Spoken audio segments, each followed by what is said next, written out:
आणि संपूर्ण राज्याला हादरवणाऱ्या आणि राज्याच्या राजकारणामध्ये मोठी खळबळ निर्माण करणाऱ्या मसाजोगचे सरपंच संतोष देशमुख हत्या प्रकरणामधली या क्षणाची सगळ्यात मोठी आणि एक्सक्लुझिव्ह अशी बातमी आपण एबीपी माझावरती बघतोय।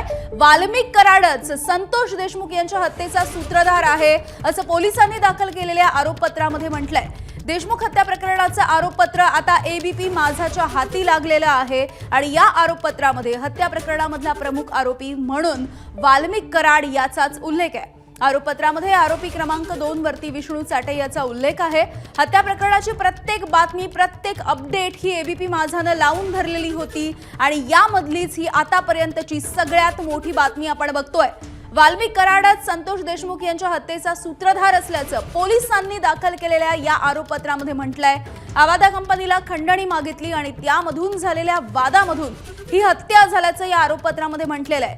29 नोव्हेंबरला सुदर्शन गुलेच्या फोनवरून कराडनं खंडणी मागितलेली होती आणि 6 तारखेला देशमुखांचा सुदर्शन गुले, प्रतीक गुले आणि सांगळे याच्यासोबत वादही झाला होता। हे सगळं या आरोपपत्रामध्ये नमूद करण्यात आलंय। 5 गोपनीय साक्षीदारांच्या जबाबाच्या नंतर कराडच्या विरोधामध्ये पोलिसांनी हे सगळे पुरावे गोळा केलेले आहेत। खंडणी, अॅट्रॉसिटी आणि हत्या या तिन्ही घटनांचा आरोपपत्रामध्ये एकत्रितपणे उल्लेखही करण्यात आलेला आहे। संतोष देशमुखांना सुदर्शन गुले मारहाण करतानाचा व्हिडिओ सीआयडी कडे आता पोहोचलेला आहे।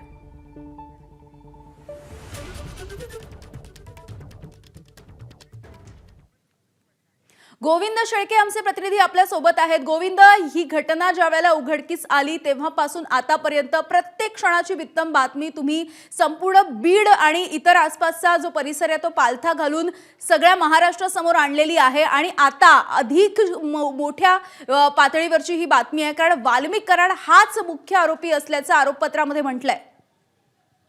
यामिनी, खरं तर आपण 6 तारखेपासूनच, म्हणजे मी मुद्दामून 6 तारखेची आठवण करून देतोय की 6 तारखेला पहिल्यांदा ती घटना घडली होती ज्यामध्ये मारहाण झाली। संतोष देशमुख आणि सुदर्शन घुले, सुधीर सांगळे, प्रतीक घुले हे आपल्याला आवादा कंपनीच्या प्रांगणामध्ये दिसत आहेत, जिथे मारहाणीचा व्हिडिओ सुद्धा व्हायरल झाला। त्या दिवसापासून आपण या बातमीच्या मागे आहोत आणि आत्ता अगदी आरोपपत्र सगळ्यात आधी एबीपी माझाच्या आपल्या हातात आहे आणि या आरोपपत्रामध्ये हे सिद्ध होतं आहे आणि म्हणूनच जे 1500 पानापेक्षा जास्त मोठं आरोपपत्र हे केजच्या न्यायालयामध्ये आज दाखल केलं गेलं आहे। त्या आरोपपत्रामध्ये 3ही गुन्हे एकत्रित करण्यात आले। आपण हे मुद्दामून सांगतोय की या प्रकरणामध्ये एकूण 3 गुन्हे दाखल झाले होते, ज्यामध्ये अॅट्रॉसिटीची केस वेगळी होती, खंडणीची केस वेगळी होती आणि त्यानंतर संतोष देशमुख हत्या प्रकरणाची केस वेगळी होती। मात्र ज्यावेळी सीआयडी याचा तपास करत होती त्यावेळी सीआयडीच्या लक्षात आलं की हे 3ही गुन्हे वेगळे नसून ते एकत्रित आहेत, करणारी मंडळी सुद्धा यातली एकत्रित गुन्हेगार आहे। म्हणून या 3ही गुन्ह्याला एकत्रित करून आपण बघतोय की एक आरोपपत्र दाखल करण्यात आलंय आणि ज्या आरोपपत्रामध्ये प्रमुख ठळक बाबी सांगण्यात आल्यात की खंडणीतूनच हा प्रकार घडला आहे। म्हणजे खरं तर सुरुवातीपासून अनेक राजकीय नेते असतील, संतोष देशमुख यांचं कुटुंबीय सांगत होतं की सुरुवातीला खंडणी मागण्यात आली, खंडणीच्या दिली नाही म्हणून सुदर्शन घुलेने सुरक्षा रक्षकासोबत मारहाण केली, आवादा कंपनीमध्ये गेला, तिथल्या प्रकल्प अधिकाऱ्यासोबत भांडणं झाले आणि त्याच प्रकारातून हा सगळा प्रकार घडल्याचं समोर येत आहे। आणि आपण 6 तारखेनंतर काय घडलं होतं, जे आरोपपत्रात काय आहे यामिनी, हे आपण पहिल्यांदा सांगतोय की आरोपपत्रात म्हटलं गेलं की 7 तारखेला सुदर्शन घुले याने वाल्मिक कराड यास कॉल केला। त्यावेळी वाल्मिक कराड याने सुदर्शन घुले याला सांगितले की जो तो उठेल आणि आपल्या आड येईल तर आपण कुणालाही सोडणार नाही आहे। आणि असं सांगितल्यानंतर आपण बघतो की सुदर्शन घुले तिथून पुढे गेला। त्यानंतर त्याने कंपनी मध्ये परत फोन केला आणि धमकी दिली। 8 तारखेला काय घडलं होतं, 8 तारखेला विष्णू चाटे, सुदर्शन घुले व यातील एक गोपनीय साक्षीदार, आपण मुद्दामून सांगतो की या प्रकरणामध्ये एकूण 5 गोपनीय साक्षीदार आहेत, ज्याच्या जबाबानुसारच वाल्मिक कराड हा दोषी यामध्ये ठरवण्यात आलेत, त्यांच्यावर आरोप करण्यात आलेले आहेत। ते 5 साक्षीदारापैकी एक गोपनीय साक्षीदार हा 8 तारखेला सुदर्शन घुले सोबत होता, ज्याच्या सोबत नांदूर फाट्यावरील हॉटेल तिरंगा येथे एक भेट झाली। त्यावेळी विष्णू चाटे याने सुदर्शन घुले यास वाल्मिक कराडचा निरोप दिलाय की संतोष देशमुख हा आडवा आला तर त्याला कायमचा धडा शिकवा। हे फार महत्त्वाचं आहे की जे विष्णू चाटे यांनी सुदर्शन घुलेला सांगितलं होतं 8 तारखेला आणि त्या ठिकाणी आपण यापूर्वी दाखवलं होतं, नांदूर फाटा येथील जे तिरंगा हॉटेल आहे त्या ठिकाणी ही भेट झाली होती आणि या ठिकाणी एक साक्षीदार होता, ज्या साक्षीदाराच्या जबाबानंतर आपण बघतोय की विष्णू चाटे सुद्धा या प्रकरणातला 2 नंबरचा आरोपी झालाय। आणि त्यानंतर आमच्या मागण्या पूर्ण नाही केल्या तर त्याचा काय परिणाम होतात हा संदेश इतरांना द्या, हे फार महत्त्वाचं आहे की जर आमच्या कामामध्ये कुणी आडवा येत असेल म्हणजे खंडणीच्या कामामध्ये जर कुणी आडवा येत असेल तर त्याचा काय होऊ शकतं हा संदेश आपल्याला इतरांना द्यायचा आहे. आणि म्हणून 8 तारखेचा ही जी घटना आहे ती महत्त्वाची आहे. ज्या हॉटेलवरती हा कट शिजला गेला, जिथे ठरलं गेलं होतं की संतोष देशमुख यांना मारहाण करायची, त्याचा पूर्वीची ही घटना आहे. आपण बघतो की 9 तारखेला काय झालं. 9 तारखेला दुपारी 3:22 सुदर्शन घुले, प्रतीक घुले, सुधीर सांगळे, कृष्णा आंधळे, जयराम चाटे, महेश केदार यांनी सरपंच संतोष देशमुख यांना उमरी टोल नाका येथे जात असलेली टाटा इंडिगो गाडी ही थांबवली आणि अडवून त्यांचं अपहरण केलं. अपहरण झाल्याचं चित्र आपण दाखवलं होतं की मसाजोगच्या जवळ केज आणि मसाजोगच्या मध्ये हा जो टोल नाका, या टोल नाक्यावरून अपहरण झालं होतं, ज्यामध्ये सुदर्शन घुलेची काळी स्कॉर्पिओ गाडी आपल्याला दिसते. आणि याच गाडीतून संतोष देशमुख यांना चिंचोली टाकळी या ठिकाणी घेऊन जात असताना अमानुष मारहाण केली. विशेष म्हणजे 3:30 ते 6:30 हा 3 तासाचा जो कालावधी आहे तो महत्त्वाचा आहे. कारण याच काळामध्ये संतोष देशमुखला मारहाण झाली होती. आणि नुसती मारहाण झाली नाही यामिनी, तर आपण बघतोय की CIDच्या हातामध्ये एक डिजिटल एव्हिडन्स लागला आहे. म्हणजे ज्यावेळी सुदर्शन घुले हा संतोष देशमुखला मारहाण करतोय त्यावेळी एक व्हिडिओ कॉल चालू होता जो जयराम चाटे यांनी एका ग्रुपवरती, व्हॉट्सअप ग्रुपवरती केला होता. आणि तोच पुरावा CIDने महत्त्वाचा मानला. यांच्या पुराव्याच्या आधारे हे सिंडिकेट आहे, या गुन्हेगारांनी एकत्रित येऊन हे कृत्य केलं आहे असं गृहीत धरून या सिंडिकेटमध्ये आणि आरोपपत्रात सुद्धा पहिला आरोपी वाल्मिक कराड करण्यात आलेला आहे. यामिनी अगदी गोविंद, अनेक धागेदोरे आता आपल्याला सापडत आहेत. यापैकी आता या आरोपपत्रामध्ये आणखी एक महत्त्वाचा उल्लेख असलेला ते म्हणजे जसं तुम्ही सांगितलं, आधी 3 वेगवेगळ्या पद्धतीचे गुन्हे आणि त्यानुसार तपास केला जात होता. मात्र आता खंडणी असेल, ॲट्रॉसिटी असेल आणि संतोष देशमुखांच्या हत्येचं प्रकरण, हे सगळे गुन्हे एकत्र करण्यात आलेले आहेत आणि एकत्रितपणे आता आरोपपत्रामध्ये याचा उल्लेख करण्यात आलाय. हे किती महत्त्वाचं असणार आहे पुढच्या तपासासाठी? यामिनी हे महत्त्वाचं यासाठी आहे कारण आपण पहिल्यांदा सांगितलं की खरं तर हे 3 वेगळी प्रकरणं होते आणि या तिन्ही प्रकरणाचे वेगवेगळे चार्जशीट म्हणजे आरोपपत्र दाखल व्हायला पाहिजे होते. मात्र CIDच्या तपासामध्ये हे तिन्ही घटना एका संगत असल्याच्या, एकमेकाला पूरक असल्याचं लक्षात आलं. आणि त्यामुळं 29 तारखेला ज्यावेळी खंडणीचा प्रकार झाला, त्यानंतर 6 तारखेला मारहाणीचा प्रकार झाला. खंडणीचा गुन्हा वेगळा होता, मारहाणीच्या प्रकारामध्ये ॲट्रॉसिटी दाखल झाली होती. आणि त्यानंतर आपण बघतो की 9 तारखेला संतोष देशमुख यांची हत्या झाली होती. या तिन्ही प्रकारामध्ये हे प्रकरण करणारे हे जे आरोपी आहेत ते एकत्रित आहेत. त्यांनी कुठे कट रचला याची माहिती आणि पुरावे CIDच्या हातात सापडल्यात. म्हणून खंडणी दिली नाही, म्हणून संतोष देशमुखला मारहाण झाली आणि मारहाण झाली त्यात त्याचा मृत्यू झाला. इतकं क्लिअर असल्यामुळेच आरोपपत्रामध्ये केवळ म्हणजे आपण हे मुद्दामून सांगतोय की मोक्कासारख्या गुन्ह्यामध्ये 180 दिवसामध्ये आरोपपत्र दाखल करायची मुभा खरं तर तपास एजन्सीला असते. मात्र या प्रकरणामध्ये केवळ 80 दिवसामध्ये तपास पूर्ण करण्यात आला. त्याचं कारणही होतं, कारण पहिला गुन्हा जो खंडणीचा होता तो त्याच्याशी सुसंगत होता, खंडणीसोबतच ॲट्रॉसिटीचा गुन्हा त्याशी सुसंगत होता आणि तिसरा जो महत्त्वाचा होता तो हत्येचा गुन्हा होता. या तिन्ही गुन्ह्याला एकत्रित करत जवळपास 80 दिवसामध्ये आरोपपत्र दाखल झालं. आणि एकच आरोपपत्रामध्ये म्हणजे आपण हे मुद्दामून सांगायचा प्रयत्न करतोय, जर 3 वेगळे गुन्हे काउंट केले गेले असते तर 3 वेगळे आरोपपत्र दाखल करावे लागले असते. मात्र या तिन्ही प्रकरणाचा एक आरोपपत्र दाखल केलाय आणि हे सगळे गुन्हेगार एकत्रित आहेत. म्हणून या आरोपपत्रामध्ये पहिल्या पानावरती पहिल्या नंबरचा जो आरोपी आहे तो वाल्मिक कराड आहे, 2 नंबरचा आरोपी हा विष्णू चाटे आहे, 3 नंबरचा आरोपी हा सुदर्शन घुले आहे, 4 नंबरचा आरोपी हा प्रतीक घुले, 5 नंबरचा जो आरोपी आहे तो जयराम चाटे आहे, 6 नंबरचा आरोपी आहे तो आहे सुधीर सांगळे आणि 7 नंबरचा आरोपी सिद्धार्थ सोनवणे आणि 8 नंबर जो आपल्या सगळ्याला माहिती आहे की कृष्णा आंधळे जो फरार आहे. आरोपीची क्रमवारी जी ठरवण्यात आली आहे ती त्यांच्या रोलनुसार त्यांनी जे कृत्य केलं आहे, कारण कृत्य करताना प्रमुख आरोपी कोण असेल तर तो सुदर्शन घुले आहे. ज्या सुदर्शन घुलेने सगळ्यात जास्त मारहाण केली संतोष देशमुख याला आणि तो त्या टोळीचा प्रमुख होता.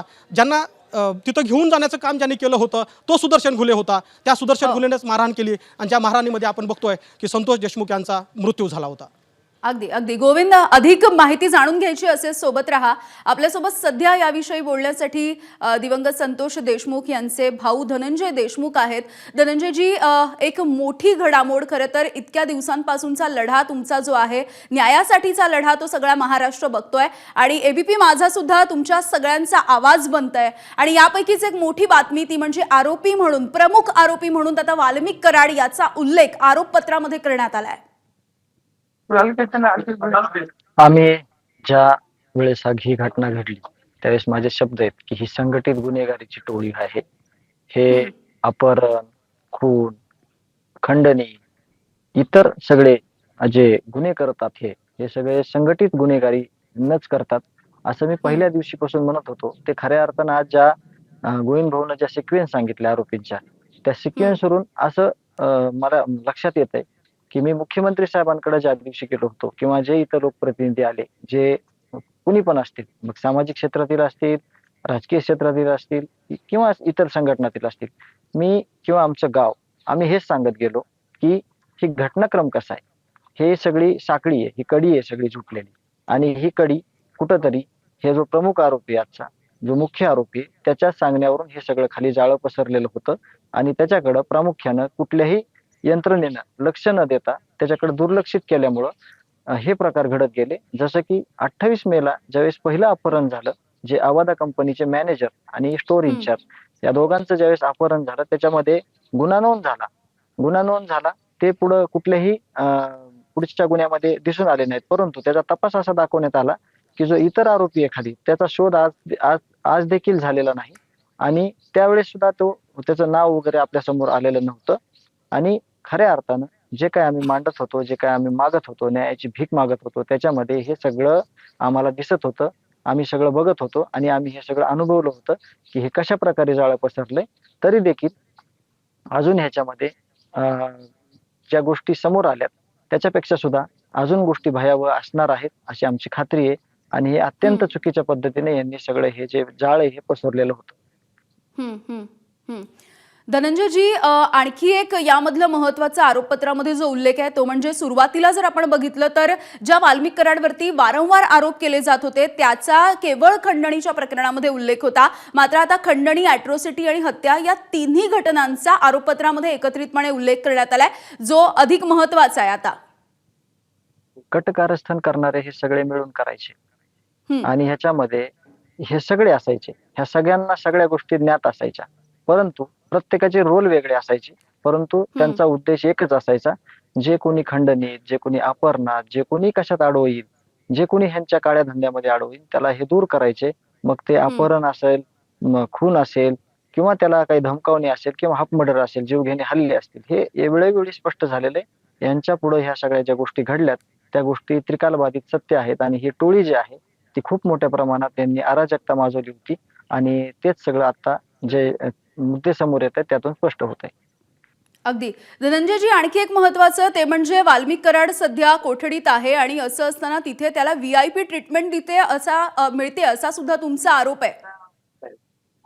आम्ही पोलीस प्रशासनाला म्हणण्यापेक्षा जेल प्रशासनाला विनंती केली की प्रत्येक वेळेस आम्ही अर्ज देणे, त्याची तक्रार करणे, त्याच्यात वेळ घालवण्यापेक्षा आम्ही म्हणतोय ना, एकदा आम्ही पीडित आहेत, आम्ही म्हणतोय तर एकदा तुम्ही स्पष्टीकरण द्या. कुठलीही काही तिथं गुन्हेगारी होणार नाही. तुम्ही स्पष्टीकरण दिलं. आम्ही चांगलं काम करणाराला, आम्ही पीडित आहेत, चांगलं काम करणाऱ्याला आम्ही म्हणतो की तुम्ही खूप चांगलं काम करतायत. ज्याने कर्तव्यात कसूर केलेला आहे त्याला पण आम्ही म्हणतोय की तुम्ही इथं चुकलात, इथं चूक तुम्ही करायला नव्हती पाहिजे, त्यांना देखील बोलतोय. तसं या प्रकरणामध्ये आता जेल प्रशासनानं जिथं काही घडलेल्या गोष्टी आहेत त्या समाजाच्या किंवा प्रसार माध्यमाच्या समोर आणणं काळाची गरज आहे. जेणेकरून जो काही असं समजू आपण की ही गोष्ट तुम्ही केली तर काय नुकसान होणार नाही ना, त्याच्यातून सगळ्याला कळेल की तिथं नेमकं काय चालू आहे. अगदी धनंजयजी, तुम्ही असे सोबत राहा, आणखी बातचीत करायची तुमच्यासोबत. सध्या आपल्यासोबत सामाजिक कार्यकर्त्या अंजली दमानिया ताई आहेत. अंजली ताई, अगदी पहिल्या दिवसापासून म्हणजे तुम्ही स्वतः बीडमध्ये गेलेला आहात, या सगळ्या गोष्टी तुम्ही जवळून पाहिलेल्या सुद्धा आहेत, त्या सगळ्या कुटुंबियांची सुद्धा तुम्ही भेट घेतली आहे, वारंवार या सगळ्याचा पाठपुरावा करताय. आता नेमकी काय भावना आहे तुमची? कारण मुख्य आरोपी म्हणून आरोपपत्रामध्ये आता वाल्मिक कराडचं नाव आलेलं आहे. नाही, पहिलं मला हे म्हणायचं आहे की ह्याच्यात राजकीय दबाव होता हे आजच्या चार्जशीटवरनं सिद्ध झालंय. कारण पहिली जी त्यांनी त्या घटना ज्या वेगवेगळ्या केल्या की खंडणी वेगळी, खून हत्या वेगळी, अॅट्रॉसिटी वेगळी, हे जी वेगवेगळी प्रकरणं केली गेली ना ती ॲक्च्युली राजकीय दबावामुळेच केली गेली. आम्ही पहिल्या दिवशीपासून म्हणत होतो की हे सगळं एकत्रच आहे आणि ही संघटित गुन्हेगारीच आहे आणि त्यातनंच ही हत्या झाली आहे. मी तर 6 आणि 9 पण नाही म्हणत आहे, मी तर 28 मे पासून म्हणते की जेव्हा अवादाच्या कर्मचाऱ्यांचं अपहरण झालं त्यानंतर परत जून महिन्यात जी धनंजय मुंडे यांच्या सातपुडा बंगल्यात पैसे मागितले गेले तिथपस न झालेली कारवाई याच्यामुळे 29 नोव्हेंबरला आधी ते जे पूर्ण प्रकरण झालं त्या धमकीचा फोन गेला, 6 तारखेला झालेली मारामारी आणि त्यानंतर 9 तारखेला झालेली हत्या, हे सगळं इन कंटिन्युएशन आहे. आणि ही एकच गँग आहे, एकच गँग कार्यरत आहे. आज जर आपण बघितलं, आता तुम्ही जे चार्जशीटमधनं वाचून दाखवलं त्याच्यात तुम्ही असं म्हटलं की 7 तारखेला आणि 8 तारखेला वाल्मिक कराड आणि सुदर्शन घुले यांच्यातली जी चर्चा झाली त्याच्यात ते असं म्हणतात की खंडणी याच्या पुढे तर आपल्याला कोणी उठेल आणि आपल्याला जर असा प्रतिकार केला तर आपण यांना धडा शिकवला पाहिजे. ही जी ॲटिट्यूड होती आणि ह्याच्यातनंच की दहशत निर्माण करायची की आपल्या पुढे कोणी मध्ये आधे आलं तर त्याला संपवून टाकायचं. हे दहशतीबद्दलच आम्ही पहिल्या दिवशीपासून आम्ही बोलत होतो, देशमुख कुटुंब बोलत होतं. धनंजय देशमुखांनी अतिशय संयमाने बाजू मांडली होती.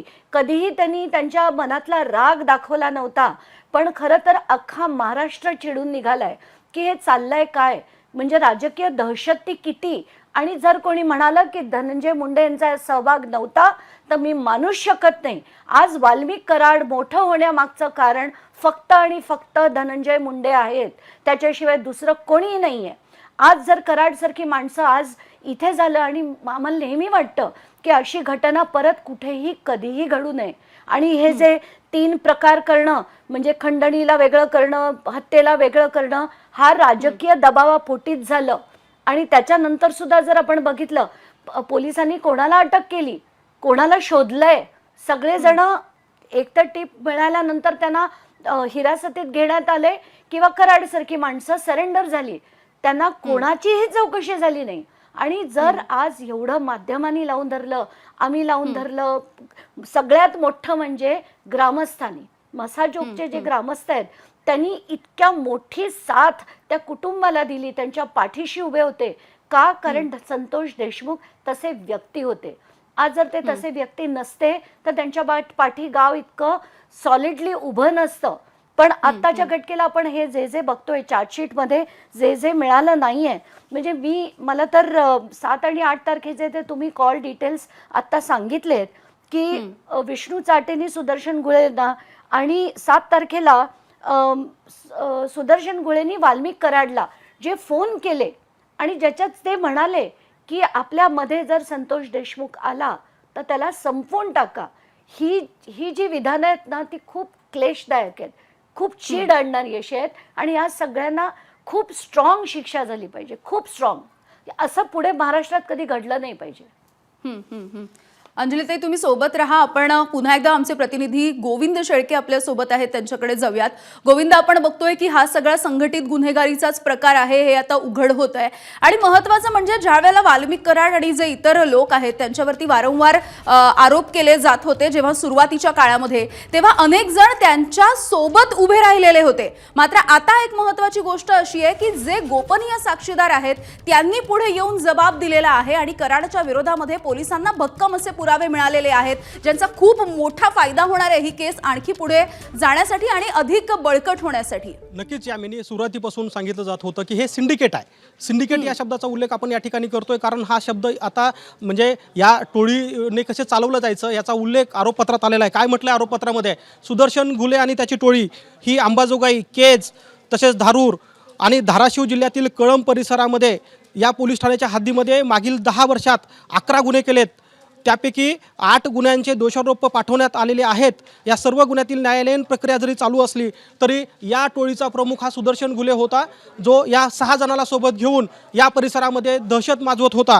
एवढंच नाही तर टोळी प्रमुख सुदर्शन घुले यांनी त्याच्या साथीदाराच्या सांगितल्याप्रमाणे हे सगळे गुन्हेगारी टोळीचे अस्तित्व टिकवण्यासाठी व दहशत माजवण्यासाठी तसेच आर्थिक फायद्यासाठी सर्वसामान्य नागरिकांना त्रास देत होते, मारहाण करत होते.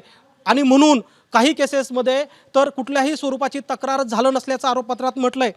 विशेष म्हणजे या टोळीची बीड जिल्ह्यामध्ये दहशत आहे याचा उल्लेख आरोपपत्रात करण्यात आला आहे. आणि त्यामुळे हे सिंडिकेट होतं, हे सिंडिकेट यासाठीच बनवण्यात आलं होतं. आणि म्हणून ज्यावेळी यांच्यावरती चार्ज ठेवण्यात येतोय चार्जशीटमध्ये, त्यावेळी एकत्रितपणे संघटित गुन्हेगारी करण्यात आलेली आहे. आणि याचा म्होरक्या, यातही गुन्हेगारीचा म्होरक्या आत्ता सुदर्शन घुले होता, जो सुदर्शन घुले केजमध्ये आणि इतर परिसरामध्ये दहशत माजवण्याचं काम करायचा, लोकांना मारहाण करायचा. आणि ते केल्यानंतर अनेक वेळा तर लोकसुद्धा पुढे बोलायला आले नव्हते असं यात म्हटलं गेलेलं आहे. यामिने.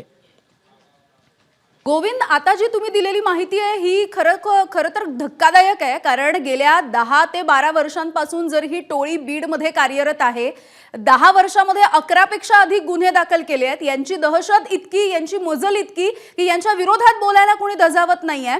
आतापर्यंत नेमकी काय कारवाई झाली आहे त्यांच्यावरती, की काहीच कारवाई न झाल्यामुळे आता हे चित्र आपल्याला बघावं लागलेलं आहे? यामिनी, याचा अर्थ स्पष्ट आहे. जर यापूर्वी त्यांच्यावरती 8 प्रकारचे गुन्हे न्यायप्रविष्ट आहेत, तर मग त्यात जर त्याला कडक शासन झालं असतं, त्याच्यावरती कारवाई झाली असती, तर पुढचा गुन्हा करण्याचं धारिष्ट्य त्याच्यामध्ये आलं नसतं. मात्र सुदर्शन घुलेने त्याची टोळी सोबत घेऊन जे काही इतर गुन्हे केलेत आणि या गुन्ह्यांची अगदी काय म्हणूया माळ या ठिकाणी खरं तर आरोपपत्रात टाकण्यात आलेली आहे. अगदी बेकायदेशीर कृत्य करणे, गुन्हे केल्यानंतर त्यातून मिळणाऱ्या पैशावर ऐशाराम करणे, म्हणजे केवळ गुन्हा करणे नाही तर पैसे मिळवणे आणि चैनीचे जीवन जगत असताना टोळीतील सदस्य हे अत्यंत गुंड, अमानुष, आडदांड, खुनशी, क्रूर, सूडबुद्धीच्या स्वभावाचे होते. हे आपण म्हणत नाही आहोत, हे आरोपपत्रात म्हटण्यात आलं आहे. त्यामुळं जे तपास मागच्या 80 दिवसामध्ये CIDने केला आहे, त्या तपासातून या प्रत्येक गुन्हेगाराची कुंडली ही CIDच्या हातात आहे. यांनी कुठल्या प्रकारचे गुन्हे केले होते, या गुन्ह्यामध्ये कुणाला मारहाण झाली होती आणि त्यानंतर सुद्धा लोक पुढे का आले नाहीत याचा उल्लेख यात करण्यात आला आहे. कदाचित आपण असं म्हणू शकतो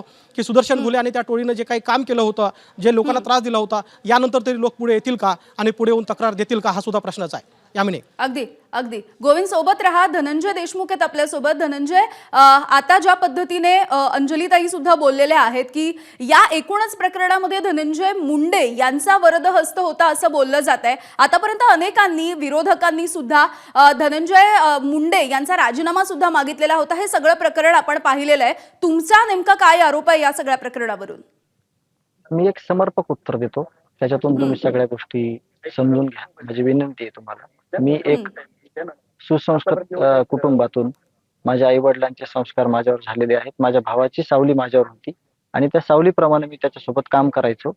आज जे मी कदाचित ही गोष्ट बोलताना मला तो तिथं विषय घ्यायचा का नाही हे माहित नाही, पण जे आपल्या राज्याने, जे महाराष्ट्राने, सगळ्या लोकांनी जे माझी भूमिका बघितलेली आहे पहिल्या दिवसापासून ते आत्तापर्यंत, आत्ताच्या मिनिटापर्यंत, तर ती अशी आहे संस्काराची की मी, माझ्या भावाची हत्या जरी झालेली असली तरी मला न्याय कसा घ्यायचा किंवा न्याय मागताना मी किती विनम्रपणे मागतोय, किती चीड आहे माझ्या मनात. मला रात्री झोप येत नाही, मला माझ्या आईकडे बघू वाटत नाही, मला माझे लेकर आहेत त्यांच्याकडे बघू वाटत नाही, खूप वेदना होत आहेत. पण मी न्यायाच्या लढाईमध्ये का लढू शकलो, तर माझ्या भावाचे माझ्यावर संस्कार होते.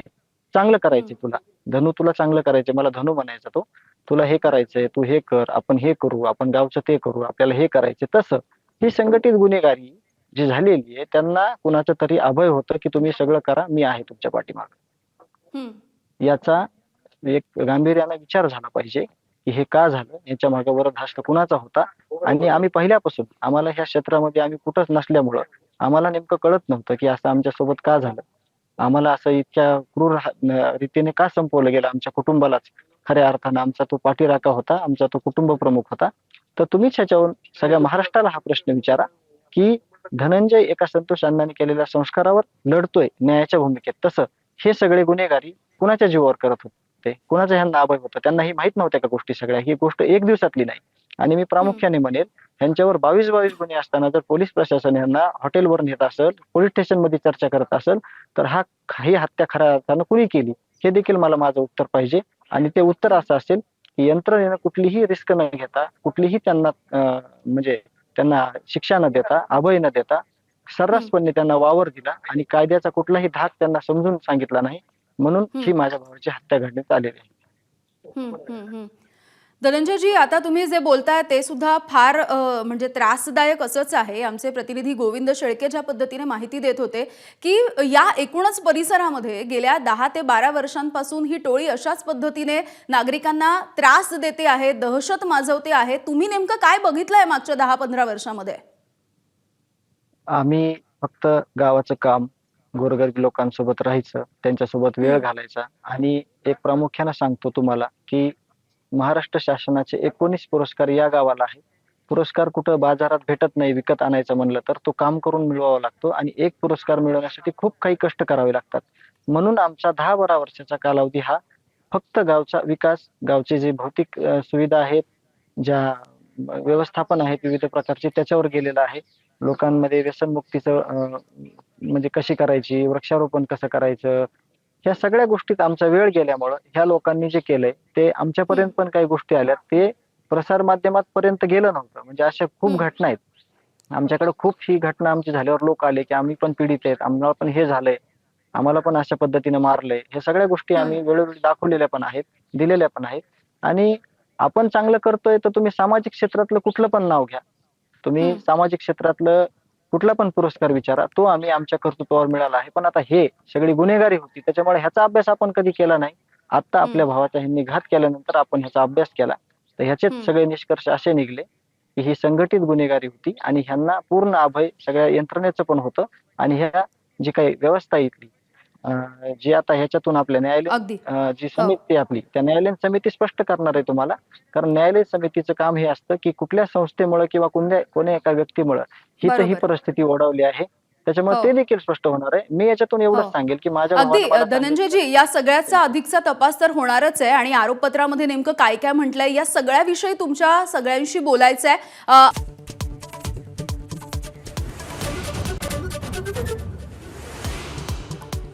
नमस्कार, मी यामिनी दळवी. बुलेटिनमध्ये तुम्हा सगळ्यांचं स्वागत. आणि संपूर्ण राज्याला हादरवणाऱ्या आणि राज्याच्या राजकारणामध्ये मोठी खळबळ निर्माण करणाऱ्या मस्साजोगचे सरपंच संतोष देशमुख यांच्या हत्या प्रकरणामधली या क्षणाची सगळ्यात मोठी बातमी आणि एक्सक्लुझिव्ह बातमी आपण एबीपी माझावरती बघतोय. कारण वाल्मिक कराड हाच संतोष देशमुख यांच्या हत्येचा सूत्रधार असल्याचं पोलिसांनी दाखल केलेल्या आरोपपत्रामध्ये म्हटलेलं आहे. देशमुख हत्या प्रकरणाचं आरोपपत्र एबीपी माझाच्या हाती लागलंय आणि या आरोपपत्रामध्ये हत्या प्रकरणामधला प्रमुख आरोपी म्हणून वाल्मिक कराड याचाच उल्लेख आहे. आरोपपत्रामध्ये आरोपी क्रमांक 2 वरती विष्णू चाटेचा उल्लेख आहे.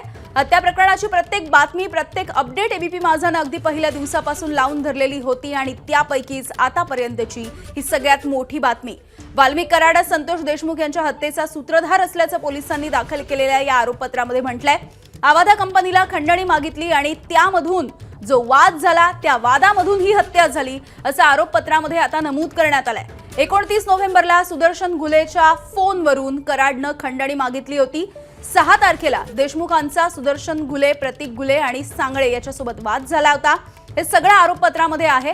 5 गोपनीय साक्षीदारांच्या जबाबाच्या नंतर कराडच्या विरोधामध्ये पोलिसांनी पुरावे सुद्धा जमा केले. खंडणी, अॅट्रॉसिटी आणि हत्या या तिन्ही घटनांचा आरोपपत्रामध्ये एकत्रितपणे आता उल्लेख करण्यात आलेला आहे. सुरुवातीला या सगळ्या घटना वेगवेगळ्या होत्या, गुन्हे वेगवेगळे होते. संतोष देशमुखांना सुदर्शन घुले मारहाण करतानाचा व्हिडिओ आता सीआयडी कडे आहे.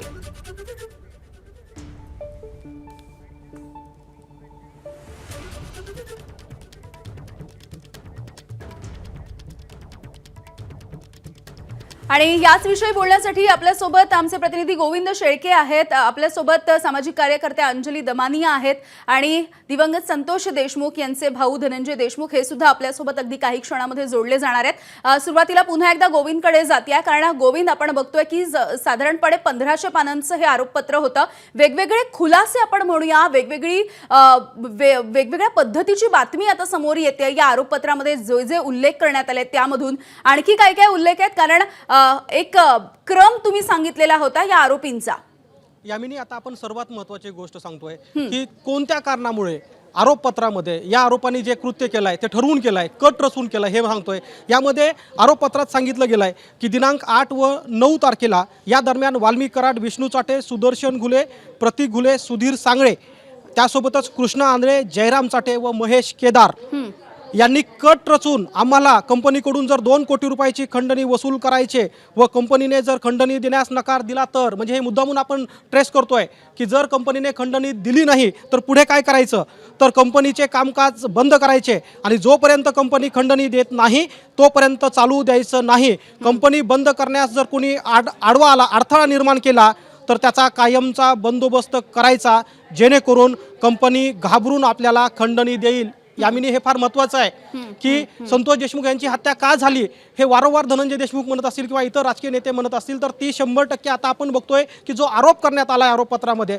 तो यासाठीच करण्यात आला आहे, जर खंडणी मिळत नसेल तर कंपनी कायमची बंद करा आणि ही बंद करताना जर कुणाचा अडथळा येत असेल तर तो कायमचा दूर करा असं ठरलं गेलं होतं. आणि यामध्ये हे सगळे आरोपी सामील होते आणि याच आरोपीच्या या कृत्यातून पुढे आरोपपत्रामध्ये त्यांच्यावरती ठपका ठेवण्यात आला आहे. हे सिंडिकेट आहे, हे गुन्हेगारीची एक टोळी होती ज्यातून संतोष देशमुख यांची हत्या झाली आणि ज्याच्यामध्ये सुरुवातीलाच आपण म्हणतोय तसं वाल्मिक कराड हा 1 नंबरचा आरोपी बनवण्यात आलाय. त्यानंतर सुदर्शन घुले हा म्होरक्या होता टोळीचा, जो हे सगळं कृत्य घडवून आणत होता आणि हाच ठपका ठेवल्यामुळे आपण बघतोय की 8 आणि 9 तारखेला हे घडलं होतं आणि 8 आणि 9 तारखेला ठरलं होतं आणि 9 तारखेला हे कृत्य घडलं, हो. जिथे 3:30 वाजता संतोष देशमुख यांचं अपहरण होतं आणि अपहरणाच्या 3 तासानंतर संतोष देशमुख यांचा अगदी निर्गुणपणे खून होतो. यामिनी. गोविंद, अधिकची माहिती जाणून घ्यायची आहे आणि या क्षणाला आपण बघूयात की आरोपपत्रामध्ये आरोपींची क्रमवारी नेमकी कशी लावलेली आहे. वाल्मिक कराड हा आरोपी क्रमांक 1 आहे, विष्णू चाटे आरोपी क्रमांक 2, सुदर्शन घुले आरोपी क्रमांक 3, प्रतीक घुले आरोपी क्रमांक 4, सुधीर सांगळे आरोपी क्रमांक 5, महेश केदार आरोपी क्रमांक 6, जयराम चाटे आरोपी क्रमांक 7 आणि कृष्णा आंधळे अद्यापही फरार आरोपी आहे, ज्याचा आरोपी क्रमांक आहे 8.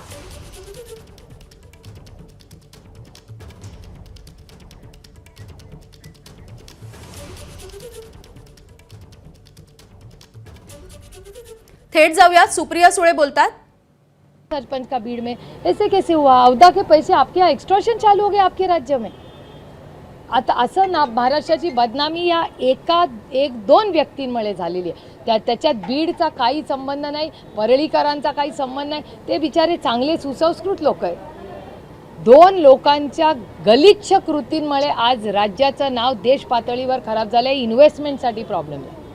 आणखी एक महत्त्वाची बाब अशी आहे, वाल्मिक कराड सध्या जेलमध्ये आहे, मात्र त्याची बर्दास्त खूप चांगल्या पद्धतीने राखली जाते. एक आरोपी रोज त्यांना VIP ट्रीटमेंट दिली जाते. मला काही याचं आश्चर्य वाटत नाही, कारण पहिल्या दिवसापासून सातत्याने देशमुख कुटुंबात अनेक नेते, बजरंग अप्पा याच्याबद्दल बोललेले आहेत, संदीप क्षीरसागर बोललेले आहेत, जितेंद्र आव्हाड बोललेले आहेत, शिवसेनामधले पण लोक बोलले आहेत, काँग्रेसचेही लोक बोलले आहेत, भारतीय जनता पक्षाचे पण बोलले आहेत, सुरेश धसांचं पण स्टेटमेंट आहे.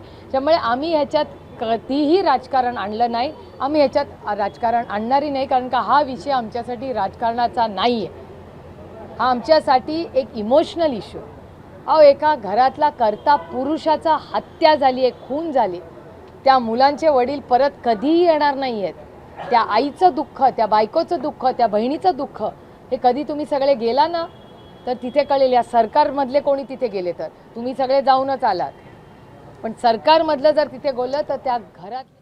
अगदी. तर सुप्रिया सुळे यांनी सुद्धा यावरती भाष्य केलेलं आहे आणि एकूणच या प्रकरणावरती आवाज उठवणारे सुरेश धस भाजपचे आमदार आपल्या सोबत आहेत.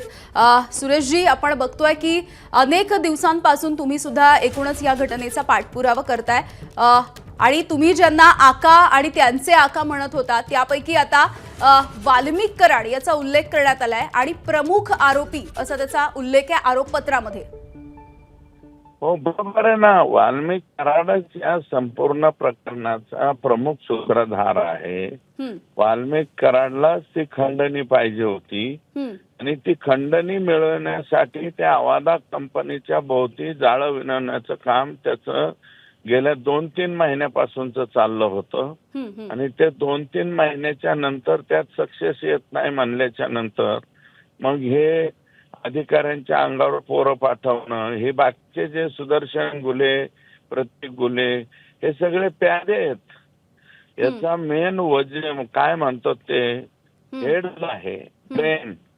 या संपूर्ण प्रकरणाचा ब्रेन हा वाल्मिक कराड म्हणजे वाल्मिक कराडच आहे.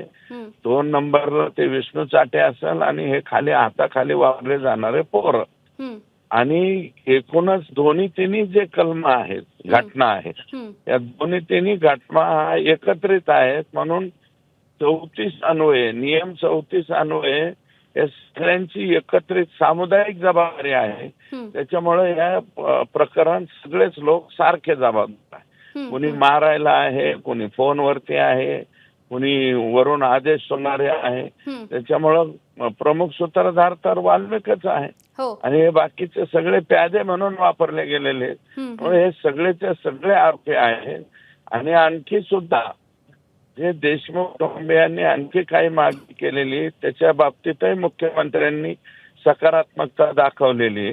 ते त्याच्यात एकदा परत छाननी केल्यावर कदाचित याच्यामध्ये सप्लिमेंटरी चार्ज सुद्धा येण्याची शक्यता आहे. आणखी काही आरोपी वाढण्याची शक्यता आहे. सुरेशजी, तुम्ही जसं म्हणताय की ही सगळी संघटित गुन्हेगारी आहे. कोणी दहशत माजवत होता, कोणी खंडणी मागत होता, कोणी फोनच करत होता, कोणी अपहरण करत होता. या सगळ्यामध्ये आता जसं सुरुवातीला वेगवेगळे गुन्हे दाखल झालेले होते, आता हे सगळे गुन्हे एकत्रित करण्यात आले आहेत. म्हणजे खंडणी, ॲट्रॉसिटी आणि हत्या या तिन्ही घटनांचा एकत्रितपणे तपास होणार आहे. बरोबर, एकत्रितरित्या जे केलेला आहे तपास SITनं, तो अतिशय योग्य पद्धतीनं SITचे प्रमुख आणि त्यांचे सर्व सहकारी यांनी अतिशय शिताफीनं, अतिशय जलद गतीनं त्याचा तपास केलाय आणि 80 दिवसामध्ये चार्जशीट दाखल केलंय.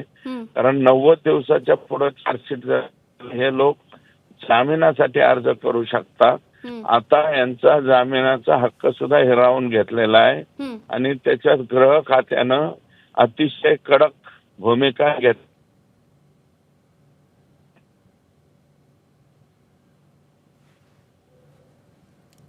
हॅलो, हो बोला, आवाज येतोय तुमचा. हा, म्हणजे गृह खात्याने कडक भूमिका घेतल्याने आणि हो. मुख्य सूत्रधार हा वाल्मिक कराड आणि वाल्मिक कराडच आहे. हे दुसरे फक्त पॅच म्हणून वापरले गेले लोक आहे. सुरेशजी, आमचे प्रतिनिधी गोविंद शेळके तुम्हाला काही विचारतायत. गोविंद. हा, अण्णा, खरं तर तुम्ही ज्या गोष्टीचा वारंवार उल्लेख करताय की ही दहशत माजवणारी टोळी आहे, याचा उल्लेख खरं तर आता आपण या आरोपपत्रामध्ये सुद्धा झाल्याचं बघतोय.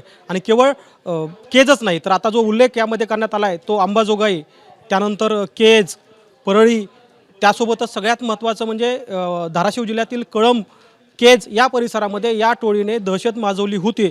आणि वाल्मिक कराड याची दहशत जी आहे ती पूर्ण जिल्ह्यात आहे असा उल्लेख करण्यात आला आहे. जे तुम्ही सुरुवातीपासून सांगत होता, हे कसं समोर आलं आणि तुम्हाला इतर कोणते प्रकरण माहीत होते ज्याने तुम्ही कायम याचा उल्लेख करत होता?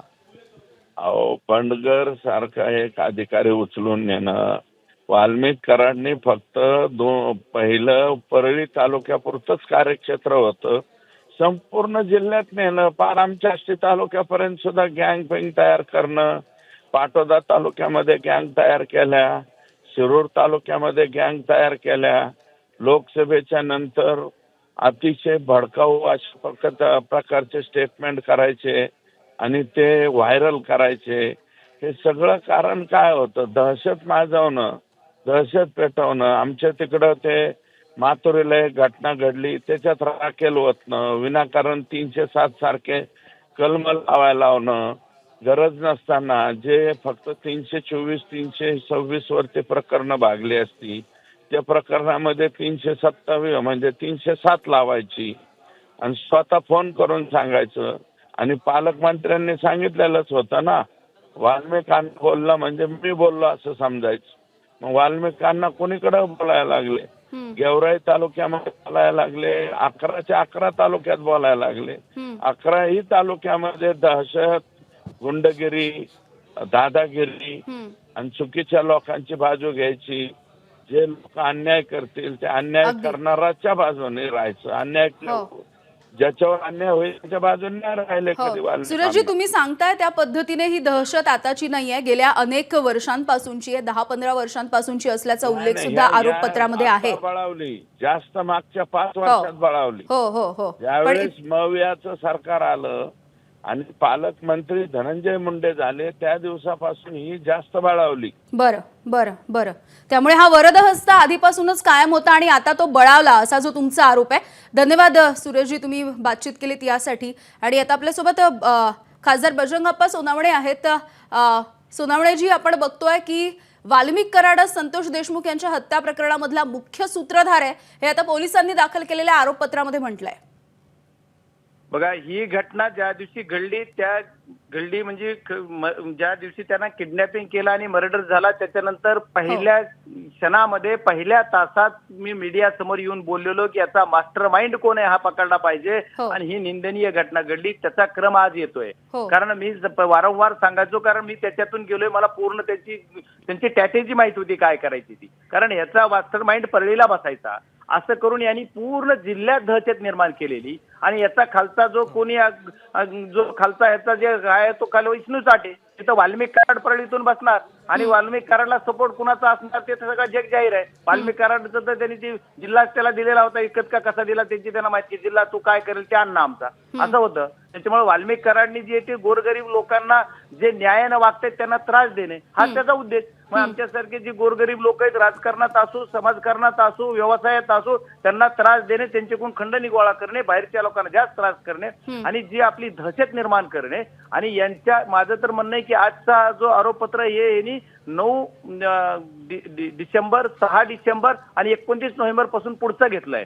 पण याच्या अगोदरचा सुद्धा एक खंडणीचा गुन्हा जे झालेला वाडा कंपनीने केलेला 28 मेला घडलेली घटना, ज्याला 29 मेला झाला, ते सुद्धा याच्यात लिंकअप व्हायला पाहिजे. कारण ती सुद्धा ह्याचाच एक प्रकार आहे. कारण त्याच्यातला जो आरोपी आहे तो सुद्धा ह्यांचाच एक साथीदार आहे. आणि असे जे सगळे साथीदार आहेत, असे जे गुंड माफिया आमच्याकडे आहेत, ते माझ्या तालुक्यात सुद्धा आणखी 10-5 जण फिरतायत राहिलेले, हे सुद्धा सगळे अटक ह्याच्यात येत आहेत. कारण हे सगळे 9 तारखेच्या 29 नोव्हेंबरच्या सीसीटीव्ही दिसत आहेत. आता तुम्ही सुद्धा स्क्रीनवर दाखवताय त्या सीसीटीव्ही मध्ये जे दिसतात, आणखी बाजूला आहेत बघा काही, ते बाजूला असणारे सुद्धा त्याच्यात आहेत. कारण ह्यांचे सुद्धा एकत्र असताना असू शकतात, त्यांची सुद्धा तपासणी केली पाहिजे. म्हणजे ह्याचा प्रत्येक तालुक्याला एक मुखिया नेमलेला हा जिल्ह्याचा कारभार करतो. एक जिल्हाच नाही, धाराशिव जिल्ह्यातलं कळंब तालुका, परंडा तालुका, भूम तालुका, तिथं सुद्धा ह्यांचे माणसं आहेत. आणि त्यांचं कनेक्शन मी जे वारंवार पहिल्या बाईट मध्ये म्हणायचे, याचं कनेक्शन कुठं पुण्यात लागतंय का बघा. त्याचं कारण असं होतं की धाराशिव मार्गे पुणे असं कनेक्शन लागायचं. कारण हे आरोपी वाशीत गेले,